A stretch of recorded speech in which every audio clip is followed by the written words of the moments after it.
ব্রট to you by V-Guard, co-powered by Sensodyne ও ভিমল বলো কথা কেশরী। Associate sponsor UltraTech cement. নির্বাচন আসে, নির্বাচন চলে, এখন যেমন চলছে। এই বেশ কয়েকটা নির্বাচনে সব থেকে ইম্পর্টেন্ট হাইলাইট কি, মতুয়াদের নিয়ে টানাটানি, একদম রীতিমতো টাগ অফার।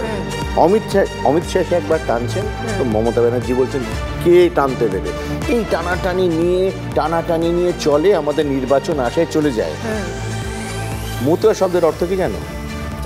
মতুয়া শব্দের অর্থ হচ্ছে আত্মমগ্ন হয়ে ধ্যান করা।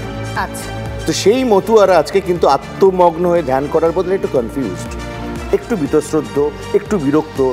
এই রাজনীতির খেলায় তারা একটা পণ হয়ে গেছে, একটা বোড়ে হয়ে গেছে। ঠাকুরবাড়ি কিন্তু রাজনীতির সঙ্গে চিরকাল ছিল। মঞ্জু কৃষ্ণ ঠাকুর, কপিল কৃষ্ণ ঠাকুর, এটা তার বাবা, সকলেই কিন্তু রাজনীতির সঙ্গে যুক্ত ছিলেন। কিন্তু সাধারণ মতুয়ারা তো নয়, তারা আজকে রাজনীতির একটা বোড়ে। অমিত শাহ গতকাল এলেন, মতুয়া নিয়ে বললেন, মমতা বন্দ্যোপাধ্যায় জবাব দিলেন। আজকেও সিএ নিয়ে অমিত শাহ বলেছেন। রুমেল, আমরা একটু শুনে নিই মতুয়া নিয়ে এদের বক্তব্য। একেবারে এই যে মতুয়া তুমি কার, আসলে পাখির চোখ মতুয়া ভোট, অনির্বাণ যেমন শুরু থেকেই বলছিলেন, আসলে এই মতুয়া ভোট কার দিকে আসবে তা নিয়ে বিস্তর আলোচনা হয়।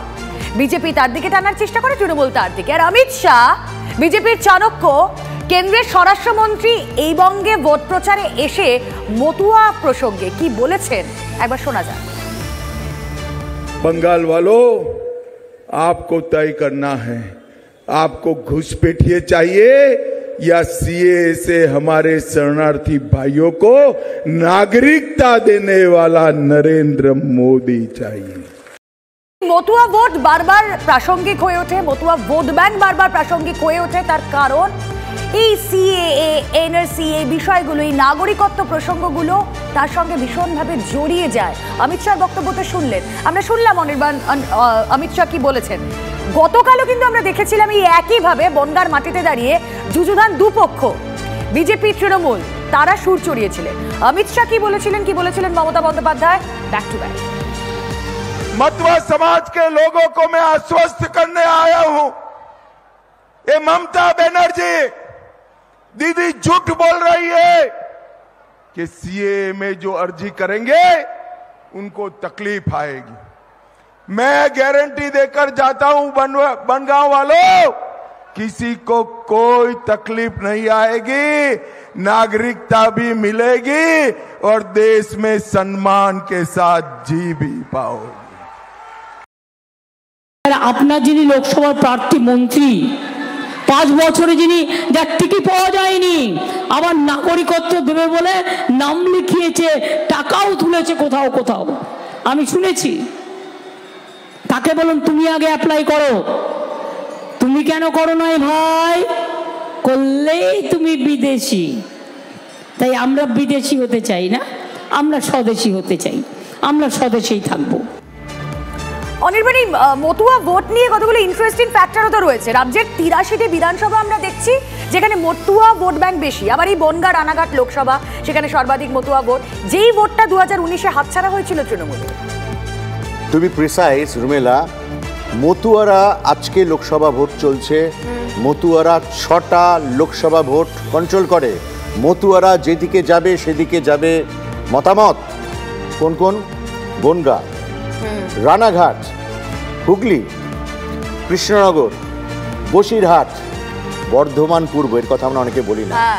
এবং মতুয়া ভোটের একটা সাবস্ট্যান্সিয়াল একটা ইনফ্লুয়েন্স আছে কোথায়? নর্থ বেঙ্গলের মালদায় এবং জলপাইগুড়িতে।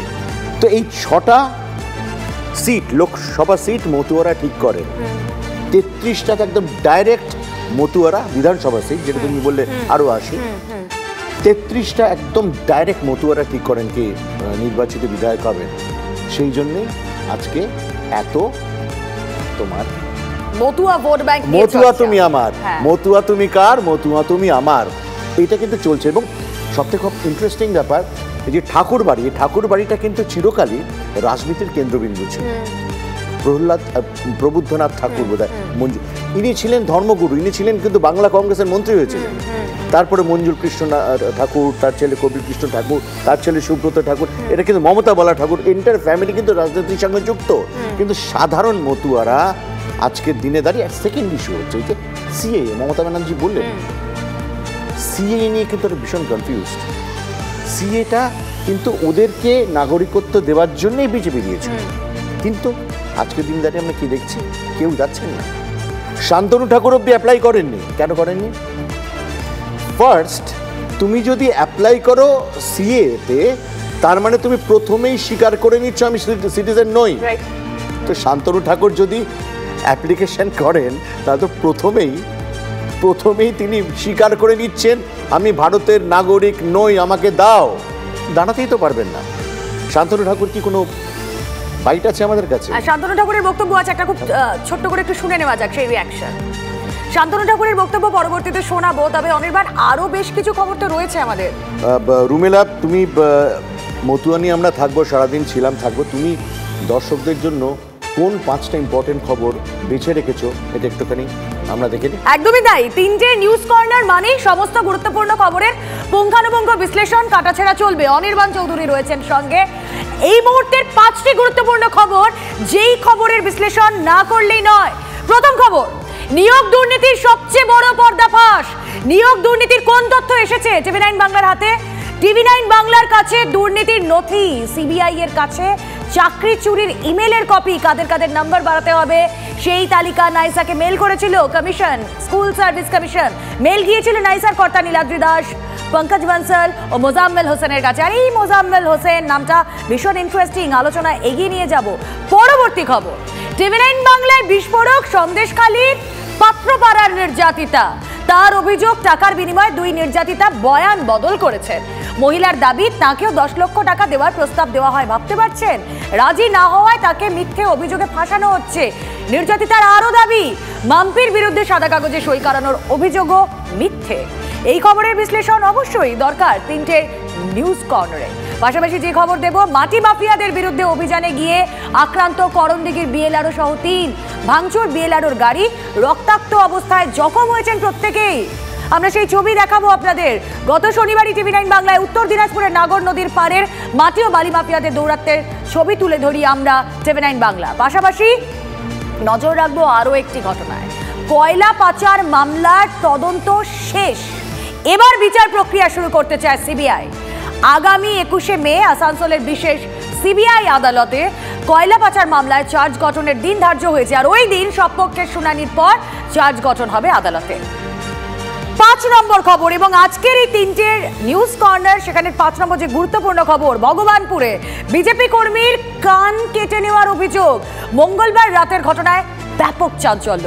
বিজেপি কর্মীর কান কেটে নেওয়ার অভিযোগ তৃণমূলের বিরুদ্ধে। দলের আদি নব্য গণ্ডগোলেই বিজেপি কর্মীর ওপর হামলা, অভিযোগ উড়িয়ে এমনই দাবি তৃণমূলের। এই 5টি খবরের মধ্যে অনির্বাণ চৌধুরী যখন রয়েছেন, অনির্বাণ চৌধুরী ঠিক কোন খবরগুলো নিয়ে কাটাছেড়া করতে পছন্দ করবেন? রুমেলা, আমি কিন্তু বলবো আমাদের নবীন সহকর্মী সুমন মহাপাত্র একটা ন্যাশনাল ব্রেক করেছেন আজকে এসএসসি নিয়ে।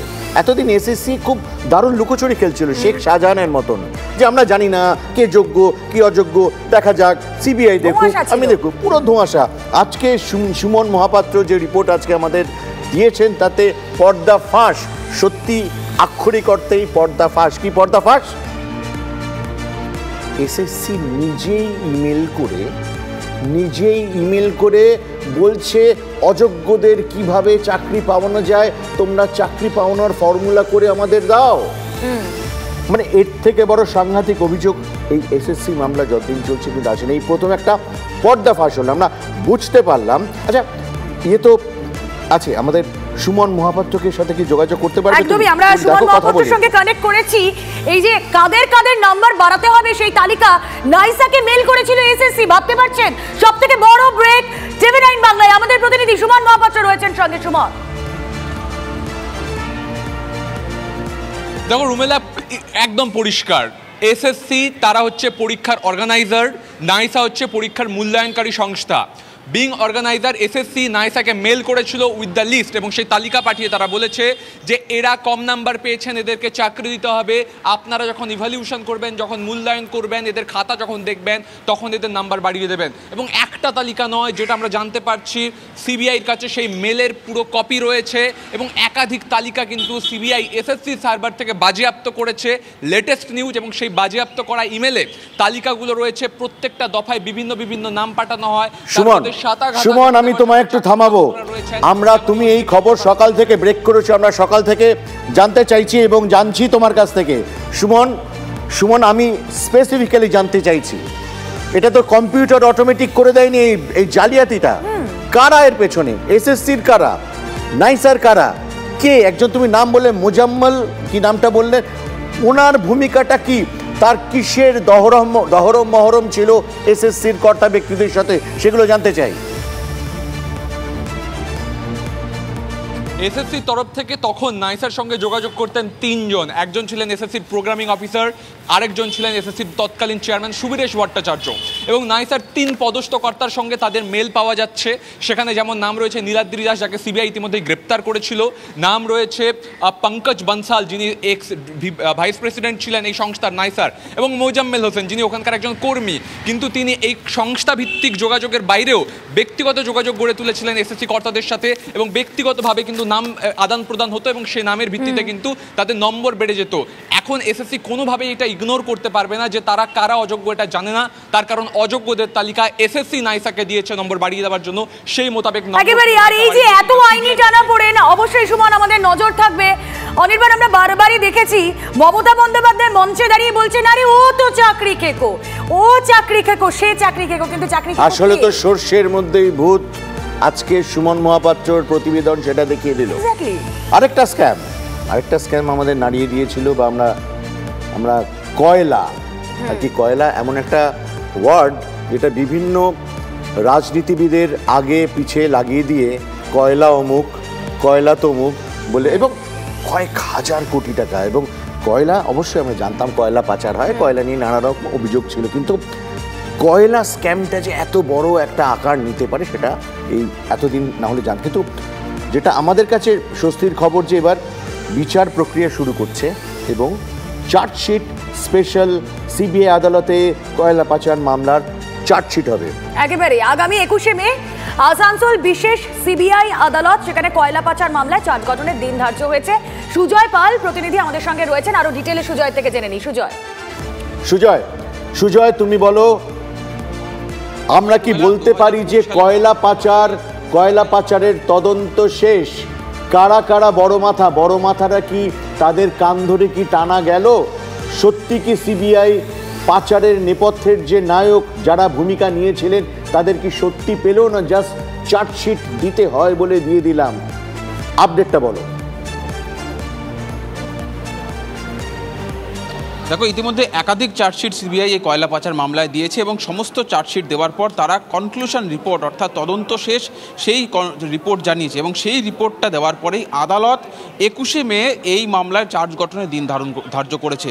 এই চার্জ গঠনটা কিন্তু বিচার প্রক্রিয়া শুরু হওয়ার ঠিক আগের প্রক্রিয়া, এবং এক্ষেত্রে যেটা জানা যাচ্ছে যে ওই 21শে মে দিনটাতে প্রত্যেক অভিযুক্ত যারা গ্রেফতার হয়েছে বা যারা গ্রেফতার হয়নি, মামলার ক্ষেত্রে যাদের নাম উঠে এসছে, তাদের প্রত্যেককে আদালতে হাজির হতে হবে, এবং আদালতে হাজির হওয়ার পর তাদের বক্তব্য শুনবে আদালত, এবং পাশাপাশি সিবিআইয়ের বক্তব্য শুনবে। তারপর থেকে বিচার প্রক্রিয়া শুরু হবে, সম্ভবত 21শে মে দিনেই বিচার প্রক্রিয়া শুরু করতে চায় সিবিআই। অ্যাটলিস্ট এখানে আমরা বলতে পারি অনির্বাণ, যে বিচারের বাণী যেন নীরবে নিভৃতে না কাঁদে। তাই তো আশা করবো রুমেলা।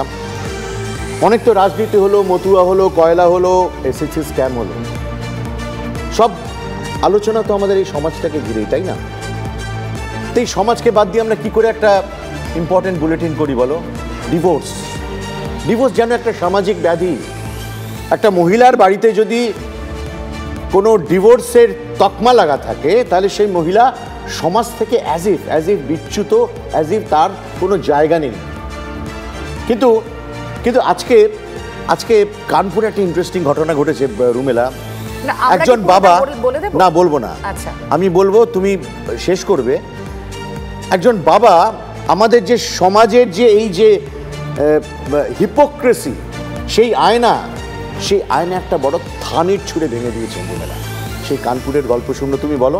একেবারে কানপুরে আমি বলবো না, রিভিল করবো না, কারণ প্রতিবেদন আপনাদের দেখতে হবে, স্পেশাল রিপোর্ট।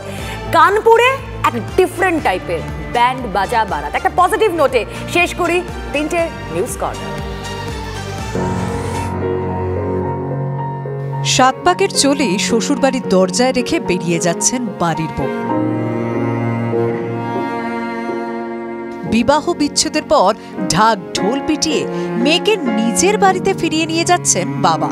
শুনতে অবাক লাগলেও সত্যি এমনই উলট পুরাণের সাক্ষী হলো উত্তরপ্রদেশের কানপুর। রীতিমতো ব্যান্ড বাজিয়ে ঘটা করে মেয়ে উর্ভিকে ঘরে তোলেন কানপুরের অনিল কুমার। বাবার এমন কীর্তিতে উর্ভির চোখেও তখন আনন্দাশ্রু। मेरी बेटी यहाँ से बहू बन के उस घर में गई तो हम उसके मान सम्मान को बचाने के लिए हम उसको वहीं से बेटी के रूप में वापस लाए। চোখের জলে মেয়ের বিদায়। বিয়ের পর এই ছবিটা দেখতেই অভ্যস্ত আমরা।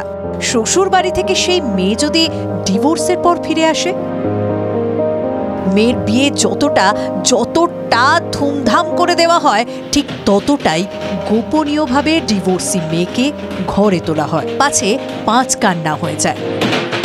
চিরাচরিত এই সামাজিক প্রথার বিরুদ্ধে বিদ্রোহ ঘোষণা করলেন উর্ভির বাবা মা। Bureau report, TV9 Bangla. Brought to you by V-Guard, co-powered by Sensodyne ও ভিমল বলো কথা কেশরী। Associate sponsor UltraTech cement.